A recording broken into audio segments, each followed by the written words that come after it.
Got to get bad taste out of our mouth quickly and get on to Seattle. The revenge tour, it makes a pit stop to State Farm Stadium as the Cardinals welcome in a familiar foe, the Seattle Seahawks.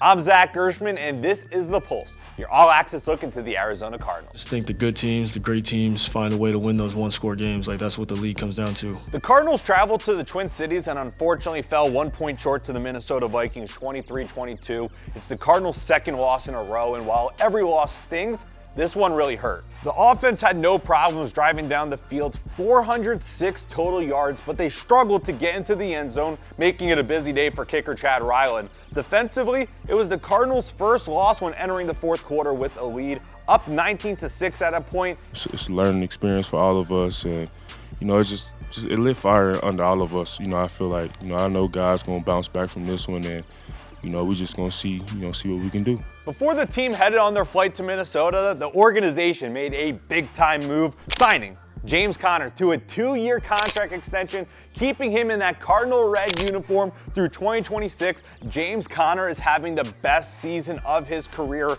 He has over 1,000 scrimmage yards and is the only player in franchise history to do that in each of their first 4 seasons with the team. James Conner on the chase to get his second 1,000-yard rushing season as well. Can't say enough about JC. I told you that many times before, man. One of the best teammates I've ever played with, one of the best guys I've ever played with. So for him to, get rewarded, this is a beautiful thing. Now let's look ahead to the game against the Seattle Seahawks. Getting James Conner going, that's a key. Getting the offense clicking and turning those field goals into touchdowns, that's a key. Stopping defensive end Leonard Williams, now that is a must for this team. Williams is entering Sunday's game as the NFC Defensive Player of the Week. He was a game wrecker when the teams played each other 2 weeks ago. It's funny, like people have talked about, hey, he's gotten going these last couple weeks.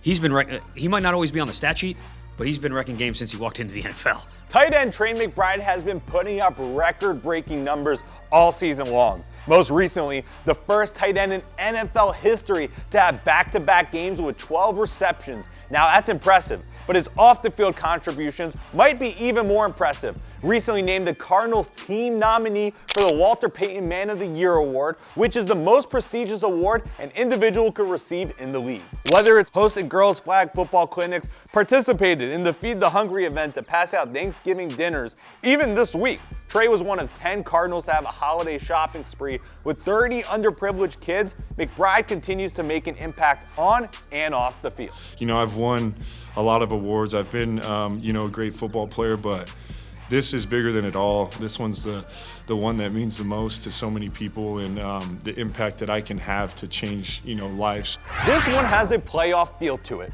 The Seahawks said they're approaching it like a road playoff game, and if the Cardinals win, they return back to the top of the division and control their destiny to make the playoffs. With the loss, that path becomes a bit more tricky. A few things to keep in mind as the Cardinals return to State Farm Stadium for the first time in nearly a month. The defense has not allowed a touchdown at home in 3 straight home games, and on top of that, they're going to be wearing their black uniforms. So Bird Gang, make sure to be loud and proud at State Farm Stadium against the Seahawks. Kickoff is scheduled for 2:05.